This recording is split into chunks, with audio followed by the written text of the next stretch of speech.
দেখুন, আমরা কমবেশি প্রায় সবাই জানি আমলকি আর বিটরুট আমাদের সুস্বাস্থ্যের জন্য কতটা দামি। তাই প্রতিদিনের খাদ্য তালিকায় এই দুটো উপাদান রাখা কিন্তু জরুরি। তবে আমলকি আর বিটরুট এই দুটোই কি আমরা সারা বছর পাই? না তো।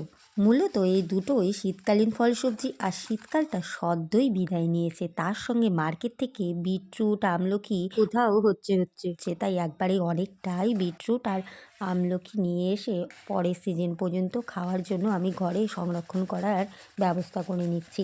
এখানে আমি আমলকি আর বিটরুটগুলো খুব ভালো করে ধুয়ে পরিষ্কার করে নিয়ে বিটরুটের খোসা ছাড়িয়ে গ্রেটারে গ্রেট করে নিলাম।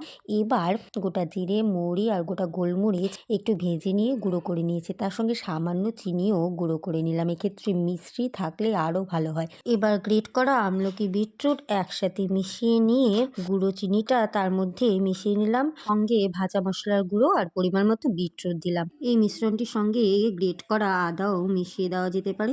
এটি আরও উপকারী হবে। এমনিতেই কাঁচা আমলকি বা কাঁচা বিটরুট খাওয়া সবচাইতে বেশি ভালো। তবে সারা বছর খেতে গেলে এইভাবে সংরক্ষণ করে নেওয়া কিন্তু জরুরি। এবার সমস্ত উপকরণগুলিকে বিটরুট আমলকির মিশ্রণে খুব ভালো করে হাত দিয়ে মিশিয়ে নিচ্ছি।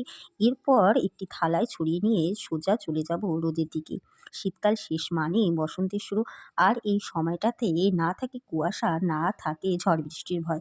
তাই যে কোনো শুকনো খাবার তৈরির জন্য এই সময়টা কিন্তু একেবারেই উপযুক্ত। আর আমায় দেখুন আপনারা, সকাল সকাল চাদর মুড়ি দিয়ে মুখে একরাশ হাসি নিয়ে ছাদের উপরে চলে এসেছি।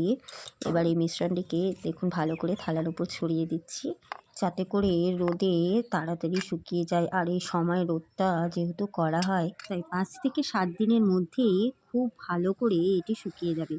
এবার দেখুন 7 দিন বাদে আমি ফিরে এলাম, আর এই মিশ্রণটিও একেবারে খুব ভালো করে শুকিয়ে গেছে। এক্ষেত্রে বলি, যেহেতু এটি সম্পূর্ণ ঘরোয়াভাবে সংরক্ষণ করা, তাই রোদে খুব ভালো করে শুকিয়ে নেওয়া জরুরি। নইলে ফাঙ্গাস বা পোকা ধরে যাওয়ার সম্ভাবনা রয়েছে।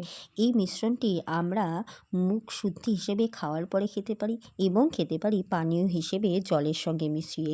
এই মিশ্রণটি আমাদের হজম শক্তি উন্নত করবে, আমাদের ইমিউনিটি সিস্টেমকে গ্রো করবে, সাথে রক্ত পরিষ্কার করবে, আর ত্বকের উজ্জ্বলতা বাড়বে এবং চুল ভালো থাকবে। এছাড়াও বলি, সিজন চেঞ্জের সঙ্গে সঙ্গে সর্দি, কাশি, জ্বর ইত্যাদির ফলে আমাদের মুখের রুচি চলে যায়। রোজ একটু করে এটি চিবিয়ে নিলে হারিয়ে যাওয়া রুচি ফিরে আসবে। আর এই শুকনো মিশ্রণটিকে সংরক্ষণ করার জন্য এয়ার টাইট কাচের বয়মে ভালো করে রেখে দিতে হবে।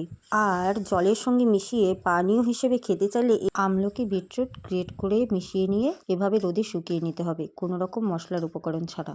এরপর এটাকে মিক্সচারে গুঁড়ো করে পাউডার বানিয়ে এয়ারটাইট বয়ামে সংরক্ষণ করে রেখে দিতে হবে।